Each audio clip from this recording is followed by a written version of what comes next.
go ahead and subscribe. Subscribing will allow you to have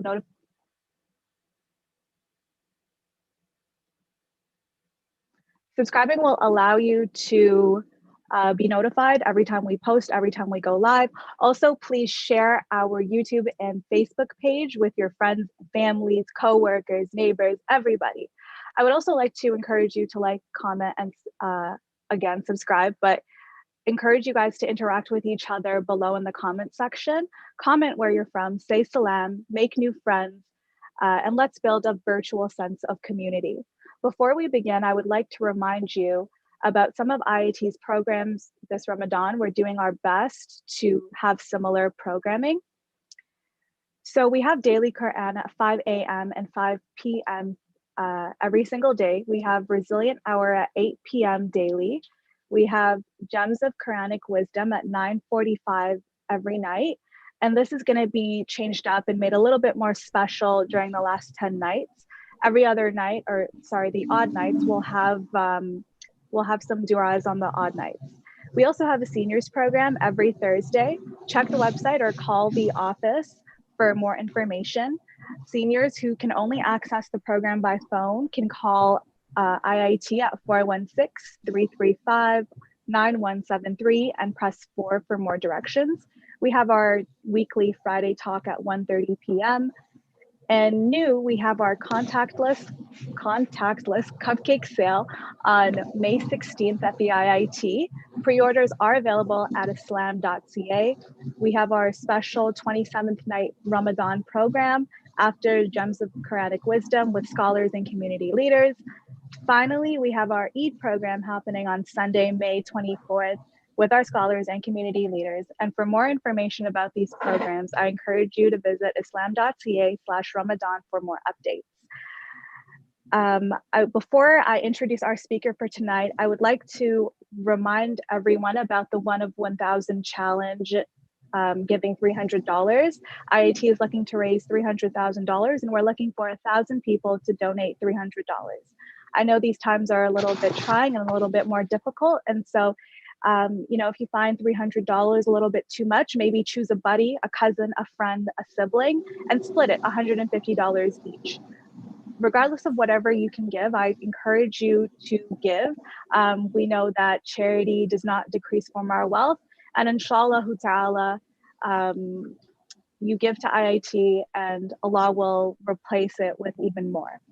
So our speaker today is Sister Julie Lowe, and her topic is the Quran as a companion.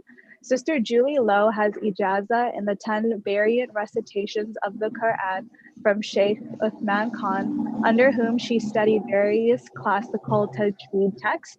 She has memorized the entire Quran in the recitations of Hafs and Shu'bah, and is currently memorizing the recitation of Warsh.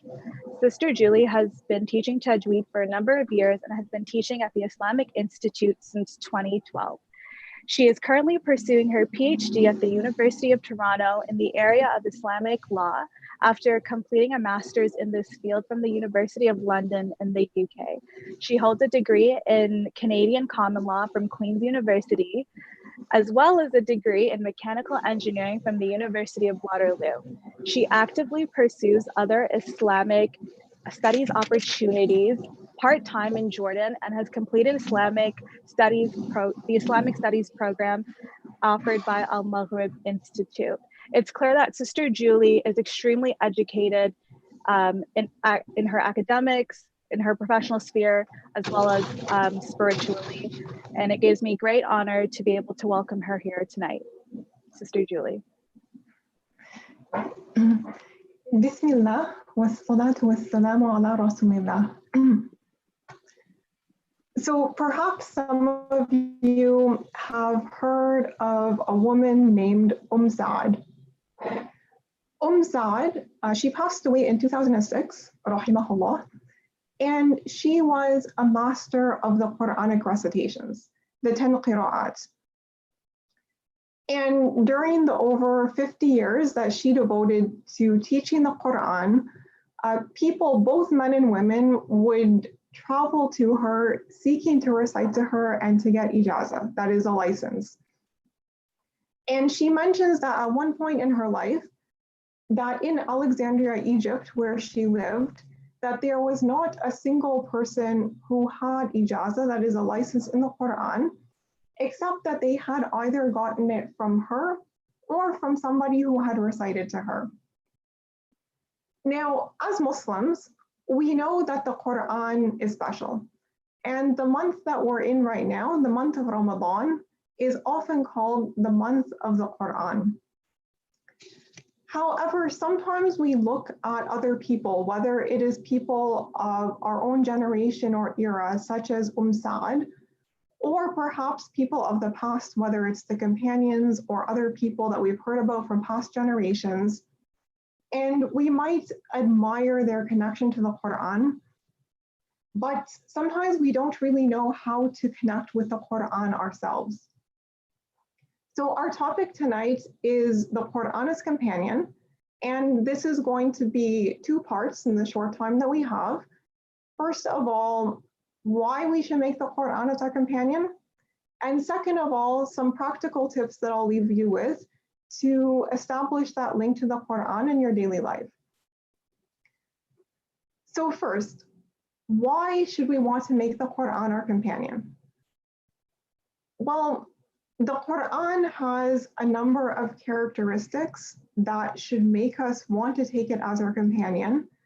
And in addition to this, there are certain, you could say, advantages, both in this life and the hereafter, for people who make the Quran their companion. So to start with a few of the characteristics of the Quran, perhaps the most obvious is that the Quran is a means of guidance.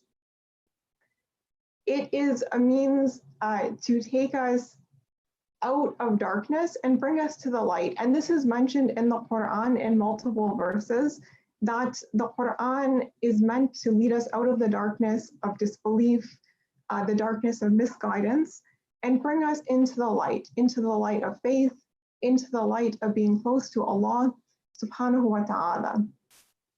So for example, at the beginning of Surah Ibrahim, Allah subhanahu wa ta'ala, he says, Kitabun anzalnahu ilayka لتخرج الناس من الظلمات إلى النور بإذن ربهم إلى صراط العزيز الحميد.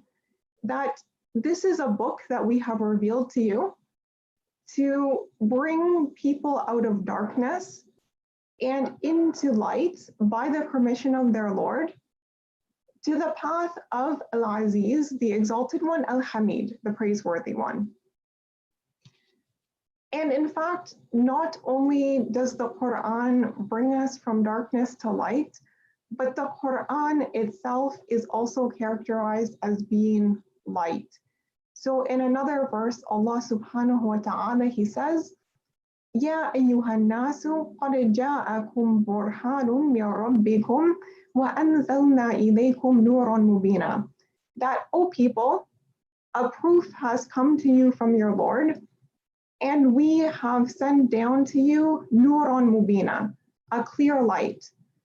So the Quran is light, it's nur, and the Quran also guides us to the light.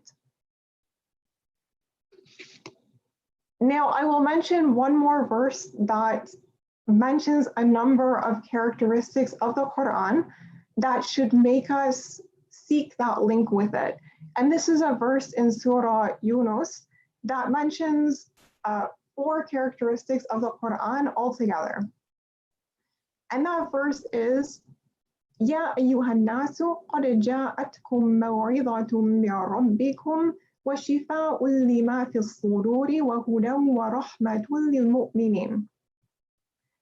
In English, the verse starts, O people, a maw'idah has come to you from your Lord. The Quran here is being characterized as a maw'idah, which is like sort of an emotional warning. It's a warning or an advice that should reach your heart.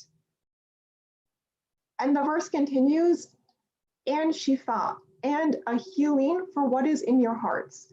So the Quran is also shifa. It is also a cure for the diseases of our hearts. It's a means of cleansing our hearts. it's something that we should turn to as well when we're feeling sad.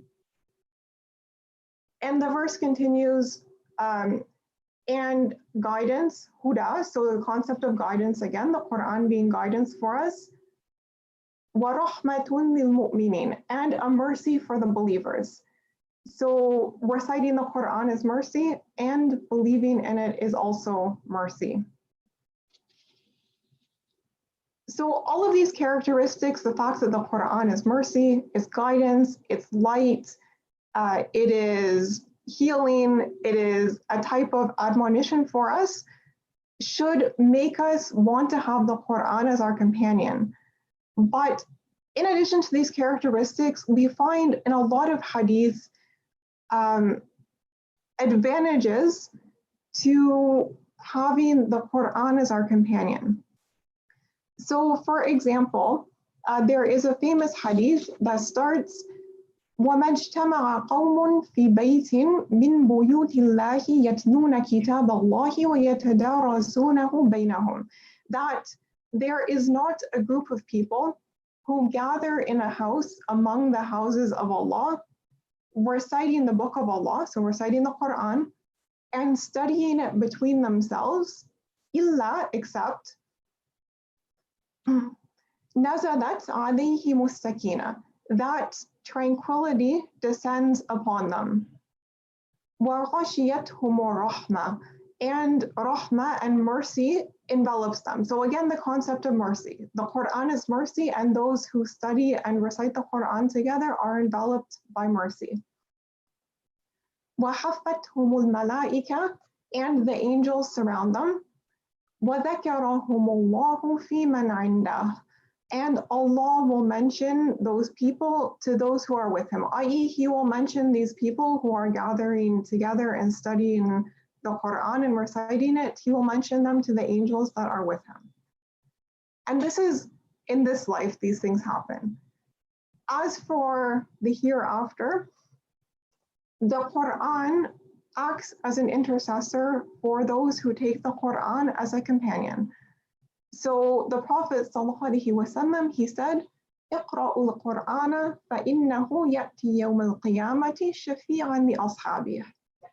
Recite the Quran, for it will come on the day of judgment as an intercessor for its companion. As well, there is another hadith on this subject, the Quran as intercessor, which is especially encouraging for us during Ramadan, because it also mentions fasting as intercessor. And this second hadith, it says, الصيام والقرآن يشفعان للعبد يوم القيامة.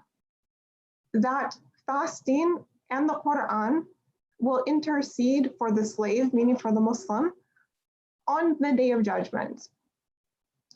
يقول الصيام أي ربي منعته الطعام والشهوات بالنهار فشفعني فيه. So fasting will say, my Lord, I prevented him from food and from desires during the daytime, so allow me to intercede for him. ويقول القرآن منعته النوم بالليل فشفعني فيه. The Quran will say, I prevented him from sleeping at night, so allow me to intercede for him. قال فيشفعان. So both of them will be granted intercession.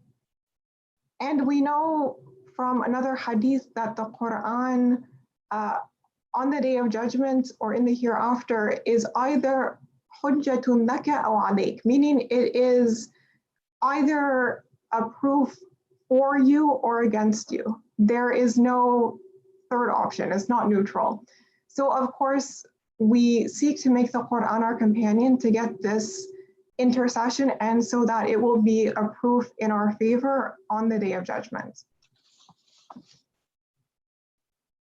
Now, there are, of course, many other characteristics as well as advantages to taking the Quran as our companion. And I will just mention one more quick hadith before we turn to some practical tips.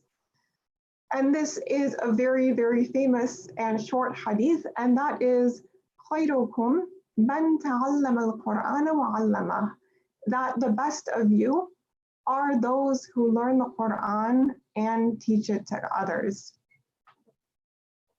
Now, with all of these things that should motivate us in mind, how do we actually make the Quran our companion in our day-to-day life? So before I mention anything, let me just mention, I'm going to give you a few tips, but of course there's many, many other things. Maybe you have an idea, and that's fine. There's many possibilities. But also it is important to be realistic. So I will mention a few things. You set a realistic goal based on where you're at now. If you're not used to connecting with the Quran on a regular basis, then choose something small to start with. And if you already have a regular connection, then try and increase it a little bit. Perhaps choose one other little thing that you'd like to work on. So what are some things that we can do? Well, first of all, a lot of times we focus on reciting the Quran in Arabic, and this is of course great. There are lots of rewards to reading the Quran in Arabic, but in our community, a lot of us don't speak Arabic as our native language. So first of all, don't be shy to read a translation. In fact, I would recommend reading a translation to connect with the meaning of what you're reciting. And especially don't just read, but try and reflect on what you're reading. So reflect on the translation, or if you can approach the original Arabic and you understand, then you can reflect on that. And that can be as simple as just reflecting in your own mind on something that you read. Or perhaps if you're the type that likes to write, you can write a short reflection or some gems about, about something that you read. Or even gather with your family or with some friends, and you can reflect together on a few verses or on a passage. Another tip is to interact with the verses that you're reading. And by interact, what I mean is, for example, there are lots of verses in the Quran that talk about Jannah. So if you come across these verses, ask Allah for Jannah. Similarly, if you come across verses of Jahannam, then seek Allah's refuge from that. Or if you come across verses of Allah's mercy, then ask Allah for His mercy, or ask Allah the merciful for something. Another tip is to surround yourself with people of the Quran, people who have a connection with the Quran or who have the goal of establishing or deepening their connection. And this can just be something general in your regular life, but also a good way to meet these sorts of people is to take some sort of class, perhaps a tafsir class, because not only will you benefit from the class itself, but when you take this sort of class live and you interact with other students and the teacher, you will motivate each other as well to strengthen your relationship with the Quran. Another tip is to increase your recitation of the Quran in prayers, and especially in the night prayer. This is Ramadan, so of course many of us are trying this a little bit already. And this year, while we are all pretty much stuck at home, you can repeat things that you already have memorized in your prayer at night. Or if you need to, you can hold the Mus'haf. There's no problem with that. You can hold a copy of the Quran and recite from that. And I would add as well, if you can, try and memorize something new. It can be something small, a small surah or a few verses, and add that to what you are reading in your prayers. Because the act of memorizing will help connect you with the Quran, especially if you're memorizing with meaning. But also that will give you some variety. Because sometimes if you're just reciting the same thing day in, day out, day in, day out, you start reciting it very mechanically, just by rote. But if you have some variety or something new, then this can also help you connect with what you're saying and pay a little bit more attention to it. And I will just mention one more thing of the many things that we could mention, and that is the aspect of implementing the Quran. Because a lot of times we talk about reciting the Quran, but of course, implementing it is also equally important. And that is also a very valid way of connecting with the Quran and making it our companion. And there's many verses in the Quran itself that mention الَّذِينَ آمَنُوا وَعَمِلُوا الصَّالِحَاتِ, those who believe and who do good deeds. So during Ramadan, one way of connecting more with the Quran, or of course outside of Ramadan, is to do some sort of good action purposely with the right intention. So this can be something as simple, maybe you want to improve some characteristic in yourself, practice patience. If you're stuck at home with your kids right now and they're testing your patience, you can work on your patience. Another thing could be adding an extra act of worship that you don't do on a regular basis.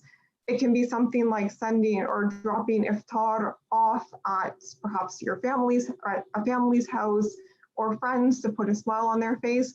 So there's pretty much an endless number of good deeds and things that we can do to try and act on the Quran. So I'll end by saying, may Allah make us from among the people of the Quran, and may He make the Quran, or may He make our connection with the Quran a means of attaining His guidance and His pleasure. May He make the Quran a testimony for us on the Day of Judgment, and may He accept the Quran's intercession on our behalf. أقول قولي هذا وأستغفر الله لي ولكم والسلام عليكم ورحمة الله وبركاته.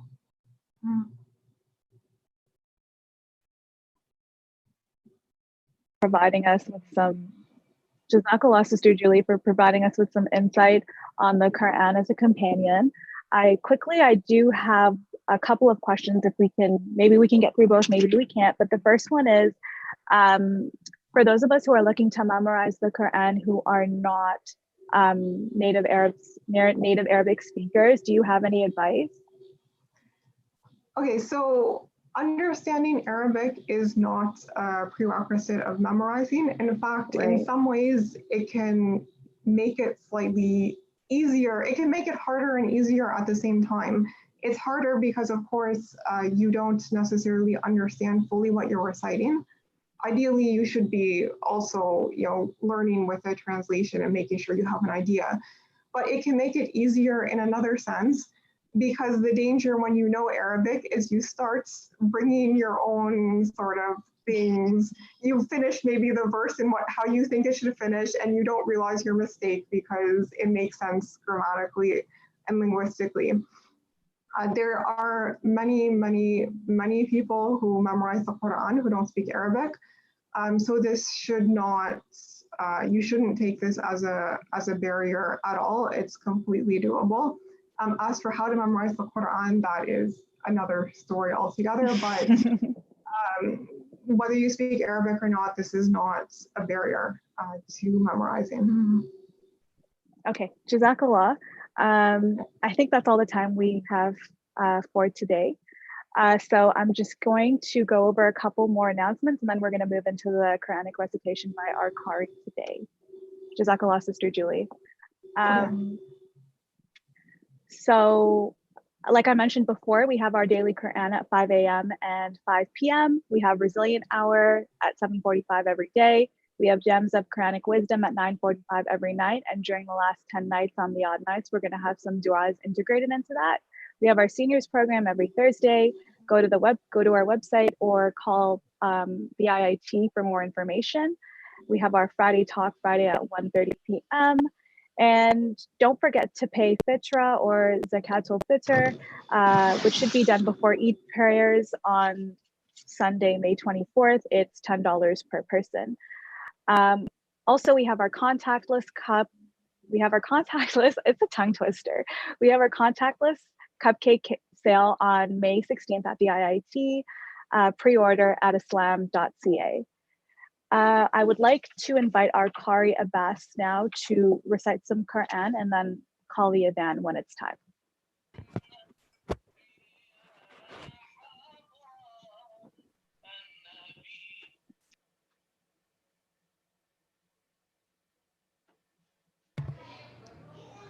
تفضل يا شيخ. شيخ عباس تفضل.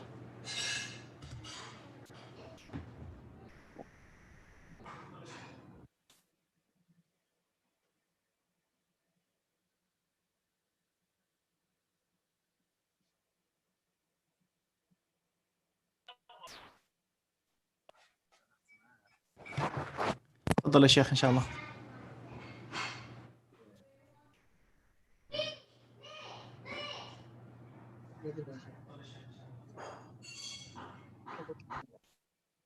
أعوذ بالله من الشيطان الرجيم. بسم الله الرحمن الرحيم.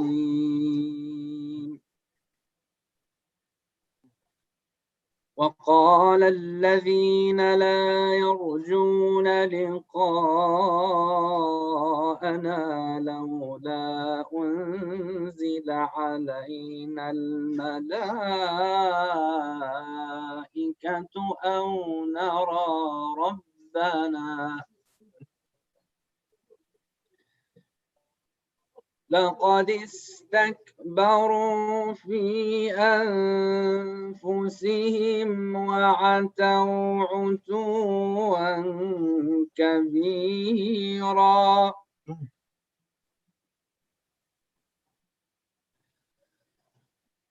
يوم يرون الملائكة لا بشرى يومئذ للمجرمين ويقولون حجرا محجورا.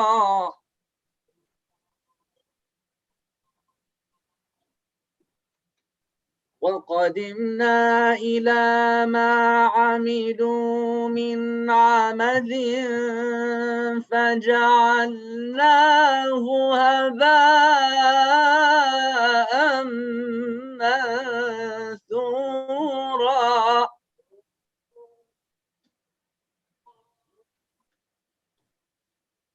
أصحاب الجنة يومئذ خير مستقرا وأحسن مقيلا.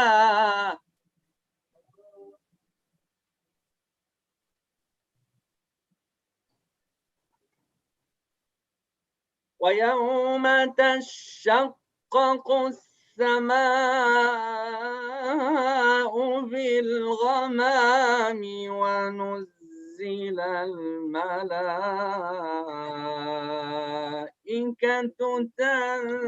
تنزيلا.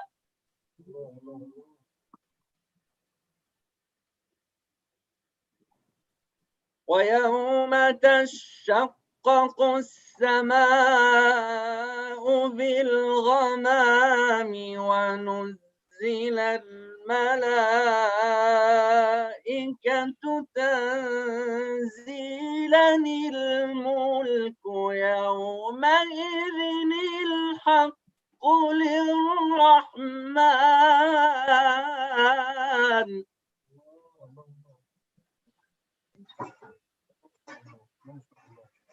وكان يوما على الكافرين عسيرا.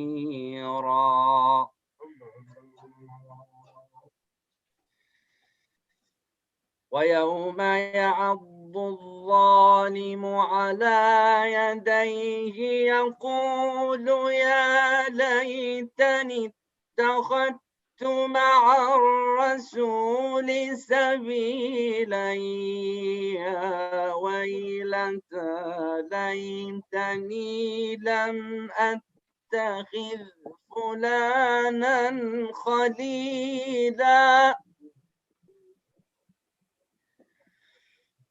لقد أضلني عن الذكر بعد إذ جاءني وكان الشيطان للإنسان خذولا.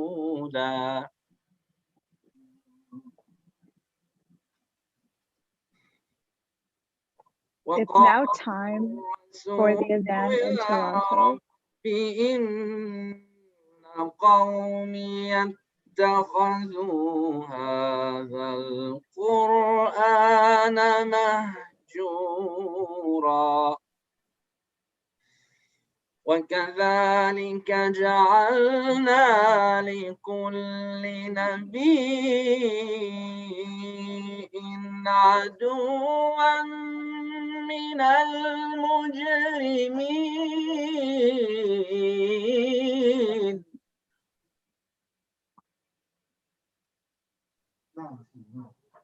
وكفى بربك هاديا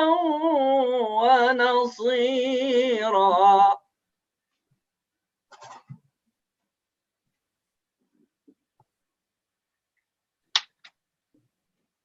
وقال الذين كفروا لولا أنزل عليه القرآن جملة واحدة.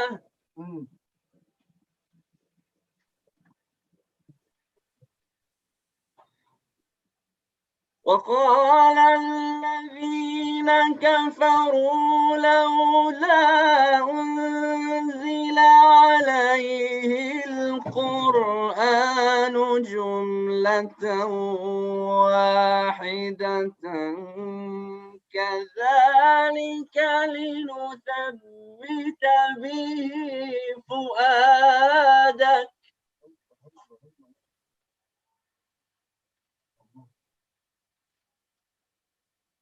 كذلك لنثبت به فؤادك ورتلناه ترتيلا. صدق الله العظيم.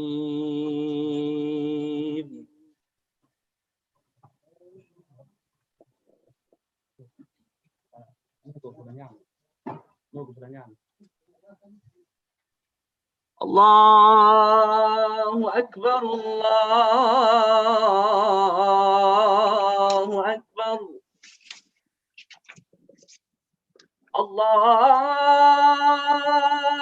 أكبر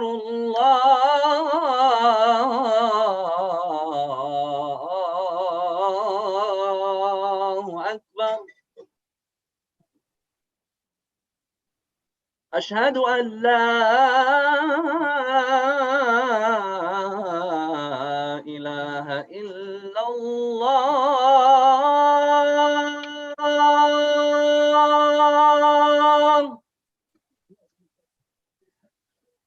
أشهد أن لا إله إلا الله.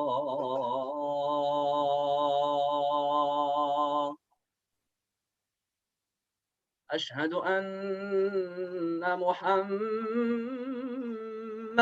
رسول الله.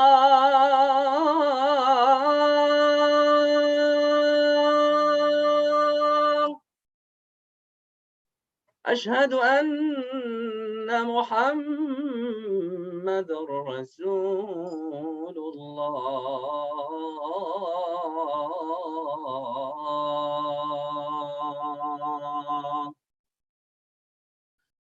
حي على الصلاة.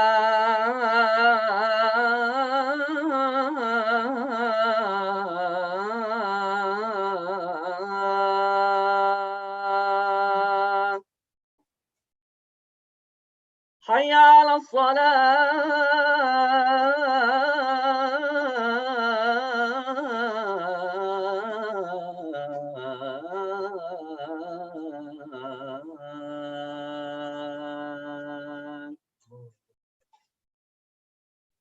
حي على الفلاح.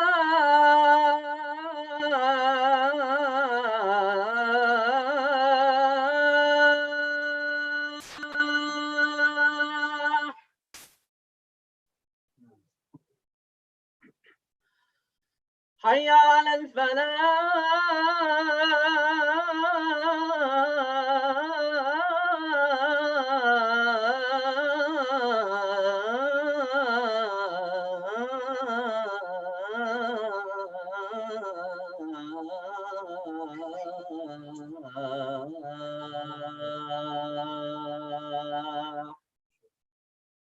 الله أكبر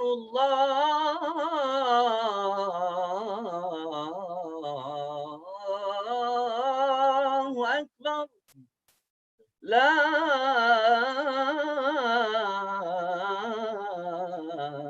إله إلا الله.